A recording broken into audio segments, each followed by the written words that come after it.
Ohio, c'est Kayuto et aujourd'hui je vous donne mon avis sur le film Kimetsu no Yaiba, Le Train de l'Infini.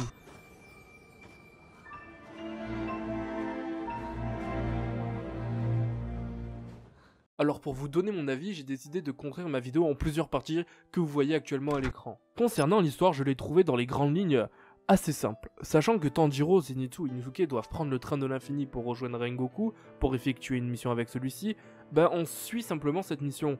Donc elle n'est pas inintéressante, mais pas non plus exceptionnelle sur le fond, ça reste du niveau de la saison 1.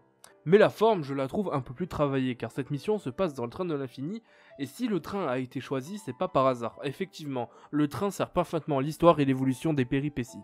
Le train est un acteur à part entière du film, et non pas juste un lieu où il se déroule des choses comme une banale forêt.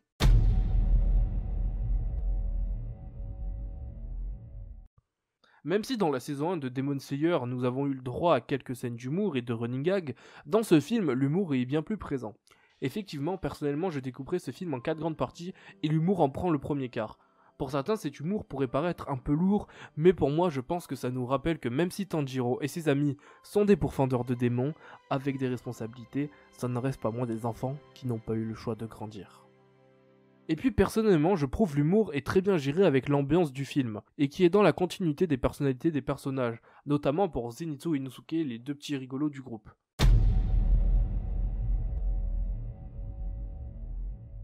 La psychologie. Plus tôt dans la vidéo, je vous ai parlé que je découpais ce film en 4 grandes parties, et pour ce deuxième quart, c'est la psychologie qui le prend. La psychologie est présente quand Enmu a endormi Tanjiro et son groupe, plongés dans un monde de rêves en apparence mais de cauchemars en profondeur. Les deux cas qui n'ont été le plus détaillés sont celui de Rengoku et Tanjiro, où leurs mondes de rêve reprennent leurs souvenirs pour en recréer une pseudo-réalité. Ça me rappelle quelque chose. Mis à part ça, pour en revenir au sujet, pour Rengoku, il revu un certain passage où il parle avec son père, puis avec son petit frère et passe du temps avec celui-ci. Mais pour moi, ce passage sert à mettre en avant Rengoku et à travailler son background, qui ne sera dévoilé que plus tard dans la saison et dans le manga. Pour parler du cas Tanjiro, c'est bien plus compliqué étant donné que Tanjiro est au début plus ou moins conscient malgré qu'il ne sache pas qu'il est dans un rêve. Mais dès l'instant où il revu ses jeunes frères et sœurs, il tombe dans l'illusion menant la vie telle qu'elle aurait dû se passer, baignée de chaleur et d'amour. Mais à un moment où Tanjiro se retrouve seul au bord d'un lac, son reflet, qu'on pourrait interpréter par son subconscient, soit la partie consciente de Tanjiro, qui lui dit qu'il est en train de rêver et qu'il faut qu'il se réveille. C'est là que la partie psychologique la plus dure commence.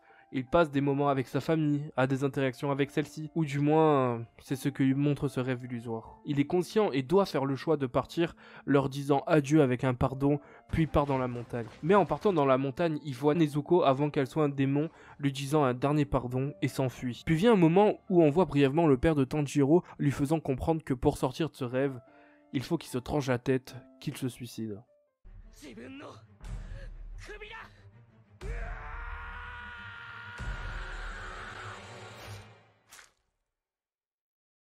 Je vous ai volontairement épargné quelques moments pour aller à l'essentiel, et je pense que vous avez compris pourquoi. Cette scène est dure, mais pour parler brièvement du rêve de Inosuke et de Zenitsu, l'humour est présent avec Inosuke et Zenitsu sûrement pour contraster avec le rêve pesant de Tanjiro, même si pour Zenitsu, voir sa conscience être le nord absolu, ça pourrait nous cacher, voire nous dévoiler quelque chose à propos de celui-ci.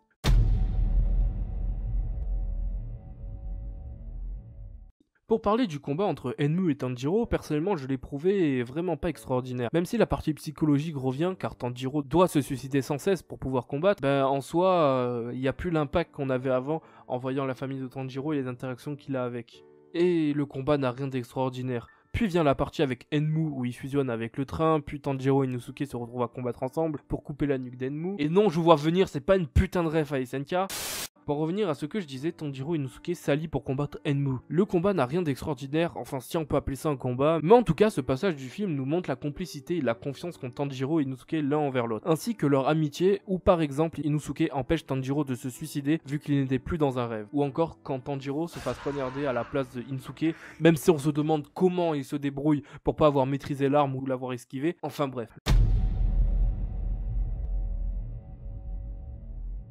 Le final, comment dire? Je pense qu'en toute honnêteté et subjectivité, que ce dernier combat entre Rengoku et la lune supérieure Akaza est visuellement un des meilleurs combats que j'ai vu cette dernière décennie. Le charisme de Rengoku ainsi que son sacrifice, tout est parfait, toute l'écriture de Rengoku a été faite et pensée pour cette scène. Même avec un trou dans le ventre, il continue à accomplir son devoir de pilier. Puis vient ses adieux, ses dernières paroles dites à Tanjiro en train de se morfondre pour Rengoku et de ce nouveau mur qui paraît infranchissable, tout comme le précédent.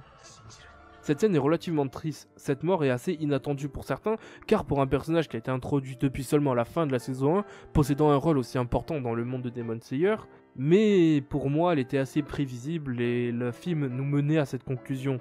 S'il y a une chose qu'on ne peut pas enlever à Demon Slayer, c'est que l'autrice, quand elle décide de faire mourir un perso, elle le fait et ne met pas 40 ans à le faire.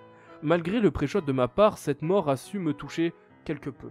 Enfin, pour moi en tout cas, ce combat et ce final est magistral, où avant de s'éteindre, sa mère lui dit qu'elle est fière de lui et fière d'être sa mère.